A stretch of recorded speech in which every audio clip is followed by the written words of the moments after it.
अभिनेता पूर्ण क्रेडिट स्वतःच्या कामाचं कधीच घेऊ शकत नाही. म्हणजे माझी स्टाईल ज्याला कळली त्या नटाला त्या वर्षीची सगळी बक्षीस. चल आपल्याला जाऊन यायचं सिंगापूरला पटकन, माझं एक काम आहे असं म्हणून त्याला नेलं 5 दिवस.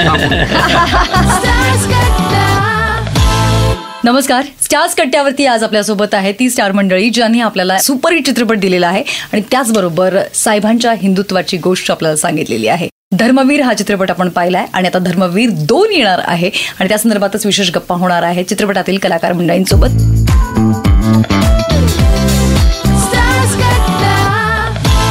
मला तुमच्याकडे जाणून घ्यायचंय, आपण लेखक दिग्दर्शक आहात या चित्रपटाचे. जेव्हा धर्मवीर आपण केला होता तेव्हाच ठरवलं होतं का की आपण याचा सिक्वल काढायचा?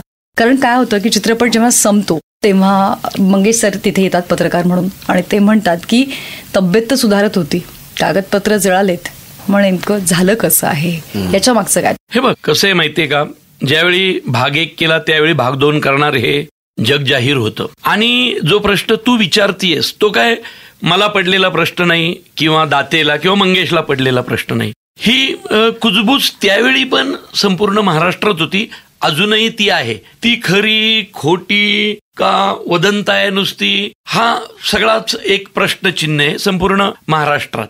त्यामुळं ते प्रश्नचिन्ह घेऊन आम्ही या चित्रपटात वावरलोय. जे बोललं जातं, जे ऐकलं जातं, साहेबांच्या म्हणजे बाळासाहेब ठाकरेंच्या आणि गुरुवर्य आनंद दिघे साहेबांच्या हिंदुत्वाचा पुरस्कार या चित्रपटात दिसेल. आणि या दोन्ही साहेबांचं हिंदुत्व जे अंगा खांद्यावर मिरवतायत त्यांच्या वारसदारांचा हा चित्रपट आहे. मंगेश सर, मला तुमच्याकडे जाणून घ्यायचंय, पहिल्या चित्रपटाच्या वेळेस जेव्हा आपण भेटलो होतो आणि बोललो होतो तेव्हा तुम्ही आणि प्रवीण सर एका खोलीमध्ये ठाण्याच्या तिथे थांबल्या होता हॉटेलमध्ये आणि महिनाभर तुम्ही त्याच्यावरती डिस्कशन केल्यानंतर स्क्रीन प्ले वगैरे लिहिण्यात आला होता. तर यावेळेसची प्रक्रिया काय होती? यावेळेसची प्रक्रिया तशी खूप सुखकारक होती. म्हणजे आम्ही एक दिवस असं ठरवलं की आता कसं करूया. मग प्रवीणने ते सगळं लिहायला वगैरे सुरुवात केली. म्हणाला नाही, मूड नाही लागत आहे. मला माझा दिग्दर्शक आणि लेखक कम्फर्ट करायचा होता. म्हटलं चल बाहेर जाऊन लिहू. आणि आम्ही सिंगापूरला गेलो आमच्या एका मित्राकडे. काय बोलताय? मित्राकडे गेलो. आता गंमत बघ, मित्राकडे जात असताना प्रवीण मला म्हणाला की आपण 5 दिवस राहायचंय, 5 दिवसांनी परत येणार, मी तुला 65 सीन देणार. वा. आणि 5 दिवसांनी आम्ही परत येत होतो. मी झोपलो होतो येताना फ्लाईटमध्ये, हा जागा होता कारण 5 सीन राहिले होते. 5 सीन राहिले होते. आणि सकाळी जेव्हा मी उठलो तेव्हा म्हणला ए बघ तुझे 65 सीन कम्प्लीट, तुझा सिनेमा कम्प्लीट.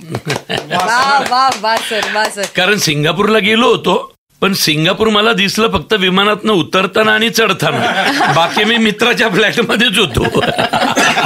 सर मला सांगा की कलाकार म्हणून हे असे जे क्रिएटिव्ह ब्लॉक्स येतात तर असं एक उत्तम सोल्युशन त्यासाठी पाहिजे. कारण की आपण म्हणतोय की साहेबांच्या हिंदुत्वाची गोष्ट ती तुम्हाला सिंगापूरमध्ये जाऊन सुचली. नाही, साहेबांच्या हिंदुत्वाची गोष्ट सुचली इथंच. कसं असतं, गोष्ट सुचणं काय म्हणजे त्याला ना ते इतकं सापेक्ष आहे ना सगळं. गोष्ट सुचणं, ती सुचत जाणं, ते व्यवसाय म्हणून स्वीकारणं, असे त्याचे अनेक टप्पे असतात.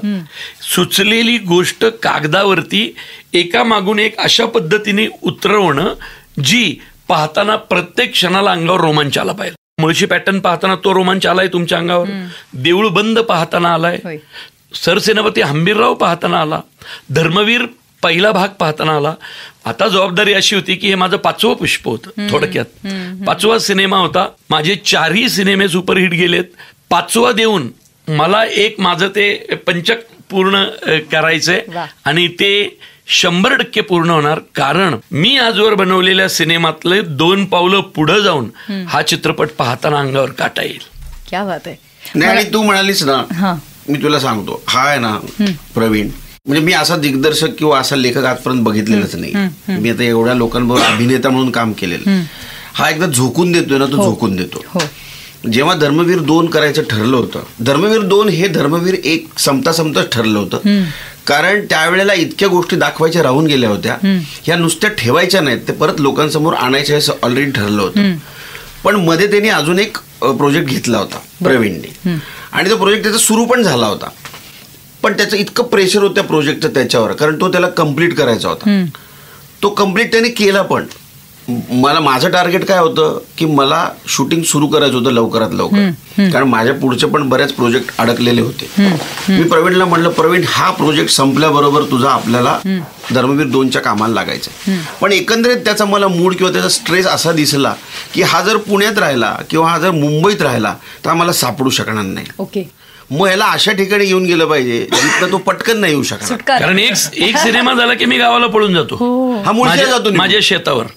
त्यामुळं सिनेमा झाला एक की इकडे थांबायचंच नाही, आपल्या गावाला निघून जायचं, भात लावायचे, आमचे सागाचे शेती आहे तिकडं वरती माळरानावर डोंगरात जायचं, हे लाईफ आहे खरं तर. पण मंगेशने मला पकडून नेलं. मी म्हटलं चल, मी काय आमच्या एका मित्राला फोन केला, म्हणलं मी तुला त्याचं सगळे डिटेल्स पाठवतो, विजा पाठव मला इमिजिएट. मी तिकीट काढलं, त्याला म्हटलं चल आपल्याला जाऊन यायचं सिंगापूरला पटकन, माझं एक काम आहे असं म्हणून त्याला नेलं 5 दिवस थांबून. याला म्हणतात निर्माता. पण आता तुम्ही असं पुढच्या चित्रपटासाठी कराल तर लोकांच्या अपेक्षा वाढतील. नाही पण हे बघ, पुढचा चित्रपट पण करेल तर मी त्याच्यावरच करणार आहे. मग आता बाबा मला आता मुळशी पॅटर्न 2 करायचा आहे, देऊळ बंद 2 करायचा आहे, ललिता बाबर तो कर, त्याच्यानंतर करू. अरे बाबा, सरांनी ही गोष्ट इथे अनाउन्समेंट केलेली आहे आणि प्रवीण सरांना नाही म्हणता येईना, त्यामुळे प्रवीण सर होच म्हणतायत. नाही, मला आधी मुळशी पॅटर्न 2 आणि देऊळ बंद 2 करायचं. जितेश, तुझ्याकडनं जाणून घ्यायचं आहे, उत्तम काम म्हणजे प्रसाद दादा आणि तू सिनेमा ज्या पद्धतीने नेला, सरांचे डायलॉग्स होते, चित्रपटाची एकंदर निर्मिती मूल्य होती आणि सगळंच काही इतकं सुंदर होतं त्याच्यामध्ये, आउट ऑफ मार्क्स सगळ्याच ठिकाणी होतं. थँक्यू. तर आता जेव्हा 2चा विषय येतो तेव्हा मला सांग की एकनाथ सरांकडनं तुला काही इनपुट्स मिळालेत का त्यासाठी? थोडं काही मीटिंग्सवरती झाल्यात काही? आय विश तसं झालं असतं, पण ऍब्सोल्युटली नाही झालं. याचं प्रमुख कारण सांगू का? ते प्रचंड बिझी आहेत. म्हणजे त्यांना एखाद्या नटाच्या वर्किंगसाठी द्यायला वेळ नाहीये त्यांच्याकडे.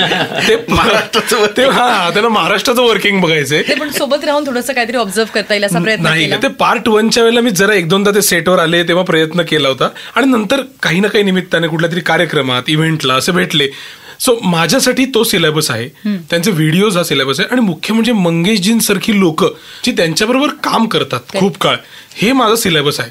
त्यांच्याशी गोष्टी बोलणं, त्यांच्याकडून जाणून घेणं, त्यांचं टेम्परामेंट काय, ते कधी कसे वागतात, स्वभाव काय. कारण मीडियासमोर असताना कुठलाही माणूस हा कंट्रोल्डच वागत असतो, बरोबर ना? प्रायव्हेट स्पेसमध्ये, ऑफिस स्पेसमध्ये वेगळा असतो. तर ती स्पेस काय आहे या सगळ्याविषयी जाणून घेणं हे यांच्याकडनं मी करत आलो. त्यांना भेटणं तितकं ते खूप, he is the most accessible CM त्या अर्थी. कुणी येऊन त्यांना भेटतं, तसं मी जाऊन भेटू शकतो. असं मुख्यमंत्रीच पाहिलं नाही. म्हणजे मी भेटलेला पहिलाच मुख्यमंत्री, याआधी काही कुठल्या मुख्यमंत्र्याला भेटायचा योग नाही आला. पण तिकडे कुणी येतं आणि भेटतं त्यांना, आणि ते पण भेटतात.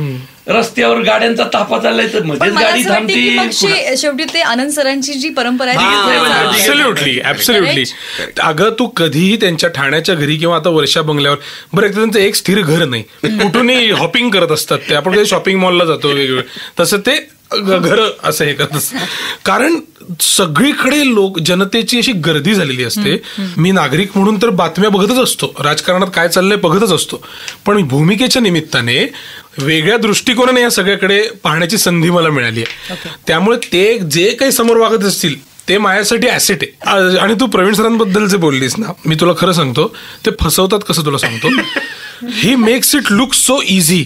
म्हणजे आपल्या घराखाली बासरी विकायला येतात बघ, ते शक्यतो ते ही ट्यून वाजवत असत. आपल्याला वाटतं आईला एवढं सोपं आहे, चला बासरी विकत घ्या.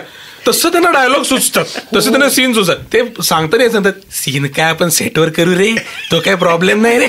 अरे आपल्याला सुचण्यात आपल्याला प्रॉब्लेम एखादा ते तर आपल्याला असं वाटतं हो रे, थोडीशी वे ऑफ थिंकिंग बदल सुचू शकतो, सोपं आहे, इन्स्टंट सुचू शकतं. पण ते तसं नाही, ते भयंकर आहे काहीतरी प्रकरण. ते सेल असं करतात की ते सोपं आहे. सो ते पण तो प्रत्येक बाबतीत करतो. अरे काय विचार, म्हणजे मी असा विक्रेता आहे की माझा डायलॉग सोप्पा म्हणून देतो, पण विकला गेलेला डायलॉग घेतायत कसं ही मी ती वस्तू 3 वर्ष वापरेपर्यंत बघत राहतो. माझी वस्तू घेतली तर ती वापरताय कशी तेही मला दाखवायचं. वा वा वा. सर हे कुठून सगळं शिकलाय तुम्ही? हे मला शिकवलं पुण्यातल्या थिएटरनी. मग पुरुषोत्तम करंडक हे बघ, हा काय मी काय, आम्ही दोघं पुरुषोत्तमचे विनर आहे. आणि मंग्या सवाई आणि महाराष्ट्रातल्या अनेक स्पर्धांचा विनर आहे. जे एकांकिकेतनं आलेत ना, हे मांजरासारखे असतात. तुम्ही त्यांना कुठल्याही एंटरटेनमेंटच्या प्लॅटफॉर्मवर फेका, ते 4 पायावरच पडतात. त्यामुळं आम्ही सगळे नाटकवाले आहोत. आपण किती तुला सांगतो, असे बरेच प्रेशर असतात, अचानक येतात. आणि ते त्या सिनेमाच्या दृष्टीने इतके महत्वाचे असतात, ते त्याला माहिती असतात. मी जेव्हा रिॲक्ट होतो ना, अरे प्रवीण हे राहिलंय, होईल असं करतो, ते कम्प्लीट करतो. नंतर लक्षात येतं त्यालाही प्रेशर होतं, पण तो समोरच्याला दाखवत नाही प्रेशर आहे. म्हणजे माझी स्टाईल ज्याला कळली त्या नटाला त्या वर्षीची सगळी बक्षीस लक्षात ठेव. मग ओम बुतकर असेल, दाते असेल, प्रसाद ओक असेल, कश्मीर महाजनी असेल, माझी स्टाईल फक्त त्यांना कळली पाहिजे. नाही तर एखादा फ्रस्ट्रेट होऊन जाईल. ज्याला जर मी झेपलो नाही तर त्याला वाटायचं अरे कोण राक्षस सोडलाय माझ्या अंगावरती. हा, कारण मी तो डायलॉग लिहिलेला आणि मी डिरेक्ट करत असताना तो प्रसंग हे फक्त मलाच माहिती असतं की त्याचे रिझल्ट काय येणार आहेत. मी शूट होताना सांगतो यांना इथं खूप मोठा लाफ्टर येणार आहे थिएटरमध्ये. नाही सर, यात पण विनोदी कुठे आहे, ऐक, याच्यात लाफ्टर येणार म्हणजे येणार आणि तो येतो. 100%. धर्मवीर 1ची तरी स्क्रिप्ट दिली होती तुला सांगतो. धर्मवीर 2ची जी आम्ही 65 सीन लिहिले ना, ते फक्त मला त्यांनी सांगितले बघ हे 65 सीन संपलं, एकदा वाचून दाखवले, त्याच्यानंतर एक पान पण कोणाला दिलेलं नाही त्याने. नाही काय करतात मग, हे सगळे अतिशहाणे असतात नट. निर्मात्याला देणं भाग आहे, कारण शेवटी त्याचे पैसे लागले. मला पण नाही दिलं, त्यालाही नाही दिलं मी, नटांना पण मी नाही देत. काय करतात हे, मग हे वाचणार, हे स्वतःचं डोकं लावणार आणि माझ्या समोर सकाळी येणार हे करत. तर मी काय सांगतोय तेच म्हणायचं आणि माझ्या मनात जे आहे त्या सीनचं तेच घ्यायचं. नट हे बघ कसं असतं, दाते काय, ओम बुतकर काय, हे खूप मोठे ऍक्टर आहेत. प्रसाद ओक काय, कश्मीर काय. गंमत कशी असती माहितीये का, मला पाहिजे ते एकदा त्यांना मी सांगितलं ना की मग बिटवीन द लाईन तुम्ही तुमचं टॅलेंट वापरा आणि ते अजून 2 पावलं पुढं घेऊन जा. ज्यावेळी नट इतके तगडे असतात. खरं तर मी म्हटलं ना, मला आता मंगेबरोबर काम करायचंय. सांग का? कारण स्ट्रगल काळामध्ये हे दोघं पीकवर होते ग, मकरन नानसपुरे आणि मंगेश देसाई. त्यावेळी विंगेमधून ह्यांचं नाटक पाहणे ही मेजवानी असायची. म्हणजे मंग्याचा जाऊबाई जोरात आणि त्याची एकांकिका आम्ही हावरटासारख्या पाहिल्यात ग. आणि ते काय तोडीचा ऍक्ट. आणि मंग्या तर खूप मोठा नट आहे, म्हणजे मी चर्चाच नाही करणार त्याच्या अभिनयावरती. आता तुम्ही फिरोदिया गाजवलंय तसं मराठवाड्यातील सगळ्या कलाकारांचं सगळं म्हणजे काय नाही बा, मन लावून काम करणे हा सगळ्यात महत्वाचा उद्देश आहे आयुष्यात. जसं मी मगाशी बोललो बघ की प्रवीण सारखा दिग्दर्शक मी बघितला नाही. का सांगू का, कुठलंही गॉसिप नाही, कुठलंही व्यसन नाही. व्यसन एकच, जे काम करतोय ते पूर्णत्वाला न्यायचं. आणि हे व्यसन असल्यामुळे कुठलंही प्रॉडक्ट खणखणीत. म्हणजे मला काय दिसलं की प्रामाणिकपणा किंवा मला हेच करायचंय हे जेव्हा आपण ठरवतो ना तेव्हा प्रॉडक्ट चांगलं होतं. आणि पॉझिटिव्हिटी, तो कधीच असं म्हणत नाही अरे यार गणलं यार काय आता माहित नाही काय, असं कधीच बोलत नाही, कधीच नाही. मुळात सेटवर 1 तास आधी जायचं आणि शूटिंग संपल्यानंतरही 1 तास तिथं थांबायचं. निर्व्यसनी असल्यामुळे वेळेत झोपणे, वेळेत उठणे, बरं एवढं करून माझी व्यायामाची 1 तास वेळ सांभाळणे ह्याच्यामध्ये. आणि सेटवर सिनेमाशिवाय बोलायचंच नाही. मला ना कुणाची मैत्री करायची आहे ना कुणाशी मैत्री वाढवायची आहे. माझे मित्र वर्षानुवर्ष ठरलेले आहेत, ते सगळ्या जगाला माहिती आहेत. तुम्ही या, आपण कुठल्या तरी निर्मात्याचे करोडो रुपये खर्च करणार आहोत, म्हणजे सेटवरचा 1 मिनिट हा काही हजारांचा आहे, बरोबर की नाही. तर तो योग्य रीतीनेच वापरला गेला पाहिजे. त्यामुळे गॉसिपिंग फिसिपिंग आपल्याकडे वेळच नाही, बोलायचंच नाही सेटवर सिनेमा सोडून. यांनी त्याचं त्यांनी ह्याचं सांगायचं पण नाही, माझ्याकडे येत पण नाही सांगायला कुणी.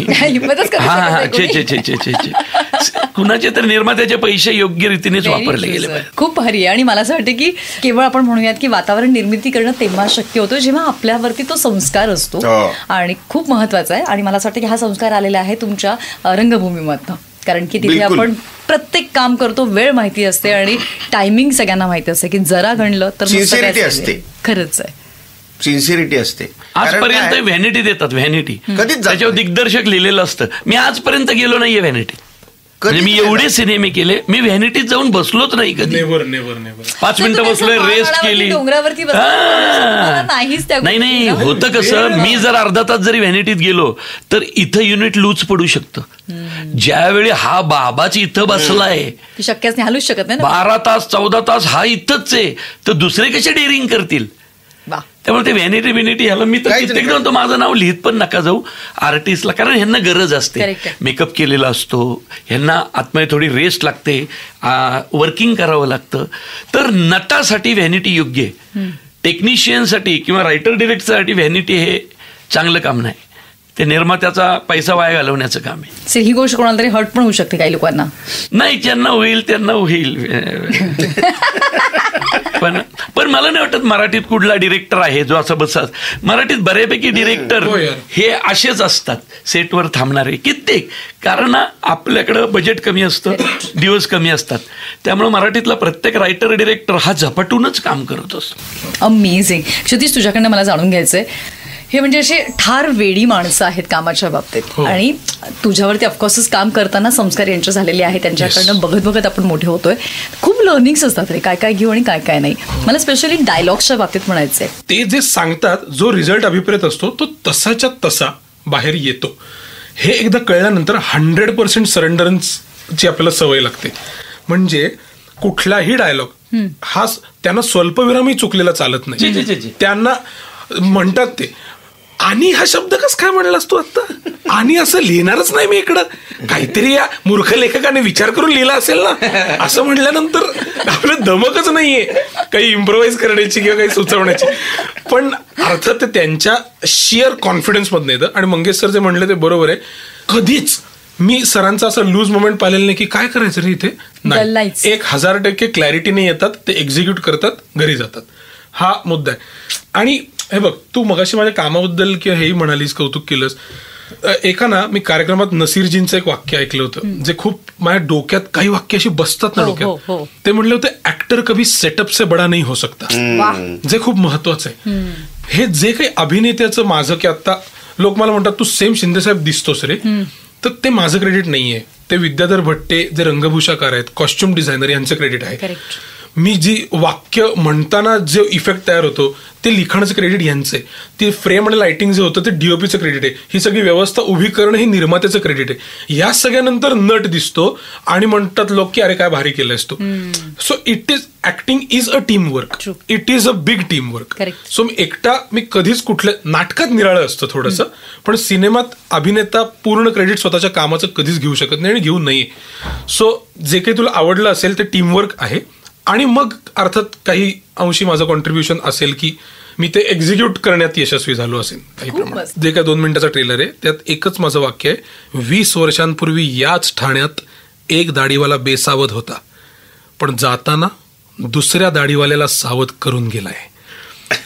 मला असं वाटतं मी कुणी आणखी बोलणं न लागे, पुरेसं बोलकं वाक्य आणि जसे त्यांचे सगळेच डायलॉग्स असतात. काय म्हणजे कुठलं असं काही गोळी आहे, काय घेतात, काय आहे ज्याच्यामुळे तुम्हाला हे असं पटापटा कागदावरती उतरतं? गोळी नाही, डायलॉग हा माझा प्लस पॉइंट आहे. माझी एकांकिका, तुम्ही लहानपणी पण शाळेत असताना हो मी शिक्षकांचे खूप आवडते असाल ना?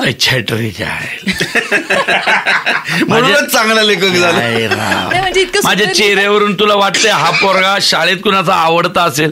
अरे काही शिक्षक तर आल्यावर शिक्षण देणं नंतर आधी मला मारणं पहिलं सुरू व्हायचं रे. म्हणजे कित्येकदा तर मी काहीच केलेलं नसायचं तरी आपलं ते सवयीनं 2 रट्टे ओढायचे आणि पुढं भारतीय विद्यापीठाचं शंकरराव मोरे विद्यालय. बरं, शंकरराव मोरे विद्यालय म्हणजे सगळं इकडचा कोथरूड, केळेवाडी, पौडफाटा, आमचे अरुचाळ, असे सगळे काय सगळे खुंकार, जय भवानीनगर, शास्त्रीनगर, सगळे खुंकार पोरं एकाच शाळेत यायची. त्यामुळे मी खरं तर मोरे विद्यालयातील सर्व शिक्षकांचे आभार मानतो, त्यांनी आमच्यासारख्या रानटींना सुधरवलं. बरं, मी पहिलंच नाटक केलं ते कधी मी लहानपणी केलं ते सतीश करंजकर म्हणून माझा मित्र बघतो तो, आम्ही 5वीत असताना संस्कृत नाटक.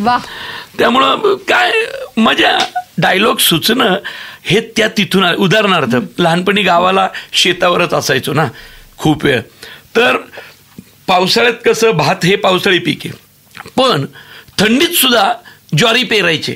तर मला कळायचं नाही, मी आजोबांना विचारायचो, बाबा आपण घ्यायला पाणी घालणार का, आता पाऊस तर नाही पडणार. त्यातले नाही पाणी घालायची गरज नसती. म्हटलं म्हणजे अरे ही सगळी थंडीच्या दवावर येणारी पिकं आहेत. म्हटलं दवावर म्हणजे अरे कसं असतं, हरभरा, शाळू म्हणजे ज्वारी आपण पेरतो, ती पेरल्यानंतर त्याच्यावर ना दव साठतं, दव. तर ते दव पानांवरून त्या बुंद्यावरनं मुळात जातं आणि त्या दवावरती ते मुळं वाढतात आणि हरभरा येतो. तर इथं पावसाची गरज नाही. म्हणून डायलॉग सुचला हंबीरराव मधला की स्वराज्यात 2-2 वर्ष पाऊस नाही पडला तरी थंडीच्या दवावर ज्वारी बाजरी काढणारी जात आहे आपली. परिस्थिती जेवढी बिकट, मराठा तेवढाच तिखट. तर हे लिहिण्यासाठी उत्स्फूर्त येतं ना. एकदम आजोबा आठवतात. ते हरभऱ्यावरती तुला माहितीये त्या जे दव साठतं त्याला आम म्हणतात, आम. आणि ती आम ना मला अजून आठवतंय, शेतात आजोबा सकाळी गेलं 6 वाजता शेतात गेलं की ते म्हणायचे गुडघ्यावर बसा. मग आम्ही सगळी भावंडं गुडघ्यावर बसायचो आणि त्या हरभऱ्यावरती आलेली ती आम म्हणजे दव जिभेनी चाटायचं. त्यांनी कुठलेही आजार व्हायचे नाहीत. इतकं ते औषधी असायचं, असं आंबट. तर हे जे गोष्टी आहेत ना ह्या तेव्हा पाहिलेल्या आहेत. वडील बोलता बोलले होते. मी दादा म्हटलं काय दादा आपल्या तालुक्यात सगळेच जमिनी विकतायत आणि काय अर्थ आहे, तुम्ही इथं राव, आता तुमचं वय एवढं झालं 80-82, तुम्ही येऊन शेतीच करताय, मरमर मारताय. तेव्हा ते मला म्हटलं ते नान्या, मला नान्या म्हणतात म्हणून तो नान्याबाई आहे आमचा नान्या. हा होय, क्या बात आहे. तर म्हणून मला नान्याबाई केला की नान्या शेती इकायची नसते, शेती राखायची असते. हे वडील बोलले होते आणि इतके सहज बोलून गेलते की मी तो डायलॉग म्हणून घेतला माझ्या सिनेमात. ही गंमत असते.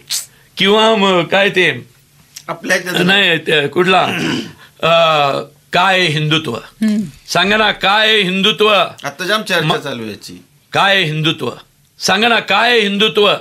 मराठ्याच्या तलवारीत, ब्राह्मणाच्या शेंडीत, माळ्याच्या भाजीत, कुंभाराच्या मातीत आणि मातंगाच्या वज्रमुठीत हिंदुत्व आहे. अरे 18 पगड जाती जमातींनी एकमेकांना करकचून मारलेल्या मिठीत हिंदुत्व आहे. तर हे आपोआप येतं ना ग. हे शिवाजी महाराजांचं धोरण होतं ना की एका भगव्या झेंड्याखाली 18 पगड जाती जमातींनी एकत्र येऊन हिंदवी स्वराज्य राखा. तर ही जी आहे ना हे मनात असेल तर आपोआप पेनात येतं. बरोबर का नाही? काय माणूस आहे. मी तुला सांगू का, ते जेव्हा आमच्या एका कार्यक्रमासाठी सर आले होते, सर बोलत होते, चडीचूप शांतता, कोणी डोळ्याची पापणी लावली नव्हती आणि सगळेजण सरांचा वाक्य शब्द ऐकत होते. त्यामुळे मला असं वाटतं की सर जे म्हणतात ना की मला माहिती आहे की ऑडियन्सला काय द्यायचं असतं, की ऑडियन्सला काय पाहिजे, ते इतकं व्यवस्थितपणे समजलेलं आहे सर. आणि मी एक सांगू का, मी भाग्यवान स्वतःला समजतो की हे जे सगळं सुचणं आहे ना ते मी विटनेस केलंय स्वतःच्या डोळ्यांनी सेटवर. मंगेश सरकारने, आम्ही सगळ्यांनीच, म्हणजे अनेक जणांनी. म्हणजे पूर्वी आपण आपल्या पूर्वीच्या आधीच्या पिढ्यांकडनं ऐकतो ना की मी वसंतरावांचं कट्यार पाहिलंय प्रत्यक्ष, मी अमुक पाहिलंय, मी काय हुसेनला चित्र काढताना पाहिलंय. तसं त्यांनी जो हंबीरराव मधला डायलॉग सांगितला, दवावर पिकवणारी जात आहे आपली, तो मी सुचण्याची प्रक्रिया विटनेस केली. मला लिहिलं नव्हतं. आणि अनेक डायलॉग कॅमेरा लावा, वेळ बोलायचं होतं. आईला म्हटलं एक काम करा, असं काही नाही, मीच ऍक्शन म्हणायचं होतं त्यावेळी. मी महेशला म्हटलं तू ऍक्शन म्हण, कॅमेराला ऍक्शन म्हण आणि तुम्ही सगळं मी बोलत जाईल, जे माझ्या तोंडून येईल ते येईल. हे सगळे ते डायलॉग आहेत सरांचे मोस्टली कॉमन आणि फेमस होणारे डायलॉग्स हे त्या क्षणी सुचलेले आहेत. मी तुला सांगतो, हा डायलॉग आम्ही विजयदुर्गला भयंकर परिस्थितीत उकडते, सगळ्यांनी अंगावर रक्त, ते फेटे, खूप काय असं उकडत होतं, भयंकर वातावरण होतं. त्यात आम्ही शूट करत होतो. सर पण असे रक्तबंबाळ त्या कॉस्ट्युम मध्ये ते तलवार घेऊन फिरत होते. नाही नाही इथे डेंजर समुद्र किनारी. बरं त्यात आम्ही खोटा पाऊस पाडणार होतो. ऐक ना, एक डेंजर वाक्य सुचतंय, थांब जरा, थांब हे माझ्याकडे असं बघू नका रे, थांबा जरा. असे ह्याच्यात त्यांनी हे मला आठवते, आम्ही असे बसलो इकडे ओणकेला टेकून आणि हे एरझऱ्या घालत बसलो आणि हे वाक्य म्हटलं कॅमेरा चालू ठेव रे. आणि कसं महेश लिमये माझं ट्युनिंग पण आहे, तर त्यामुळे ते तो कॅमेरा बरोबर फक्त त्याला माहिती असतं याला आता सुचेल आणि हा बोलला की कॅप्चर करायचं. वा क्या भारी मेमरीज माझ्यासोबत शेअर केल्यात. थँक्यू सो मच, इतकं सगळं आमच्याशी शेअर केलं.